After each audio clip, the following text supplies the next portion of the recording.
I think we're making progress in the revolution. Yesterday, the Romanticy got fed. Today, the anti-establishment gets fed. Violet is getting back to a sense of herself. She's with her friends. They're helping her research. Everyone's in on it. She's not as isolated anymore. Conveniently, for the next 3 to 5 weeks, I want to say, Xaden is busy whenever Violet goes to see him, and she's in RSC whenever he comes to see her. So they've gone over a month without each other. We're finally at Threshing, and Sloane bonds the same kind of dragon that Liam did. And once Threshing ends, Violet has to go do a shift, like watching at the top of the academic wing. And she's relieving Aya from her shift, which is one of the marked ones who fought in Resin with them. And as we know, because of Colonel Ados, the marked ones are being picked off one by one. Everyone is targeted.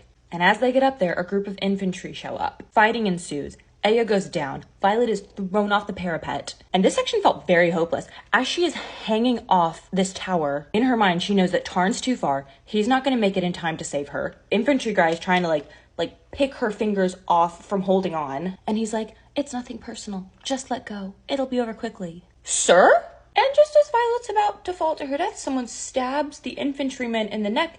And that someone is Jack Barlow. He says that now they're even, and I don't think that that's how that works because she killed him and then he saved her.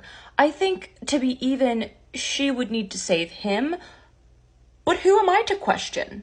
Anyway, chapter 31. They've been doing all this research, trying to figure out how to reconstruct wards, and Reddick says that there's this vault under the archives that has original journals from the first 6 Dragon Riders who created the wards, but in order to access it, it has to be someone from the king's bloodline. Good thing that there's a secret prince in the quadrant. And on the night that they're planning on breaking in, Xaden's back. Violet fills him in. He's pissed. He's like, hey, shouldn't have told everyone everything, but can't take it back. We're gonna go with it. Love you, trust you. Actually, no, he doesn't say love you yet. We're still waiting, but we know he loves her. Anyway, Ark and Xaden see each other, and it's immediately claws out. Because apparently, Xaden killed Ark's brother, and specifically is like, I'm not sorry. He deserved it. I'd do it again. But we got bigger problems, and they're gonna go down to the vaults and hate each other from a distance. They finally get down to this vault where only someone blood related to the king can get through. Ark goes in and then drags Violet, not knowing if it's gonna kill her or not. They've got a limited time to search before the archives close for the night, and anyone who's stuck inside will die. At the very last minute, they find what they're looking for. Eric sticks his hand in, grabs it, but because he's not the king, he's only related to the king, his hand completely blisters. This shit sounds nasty, but they gotta run. At the last second, they make it out. Everyone splits up. They've got a plane. They go their separate ways. And on the way, so Rebecca does this thing.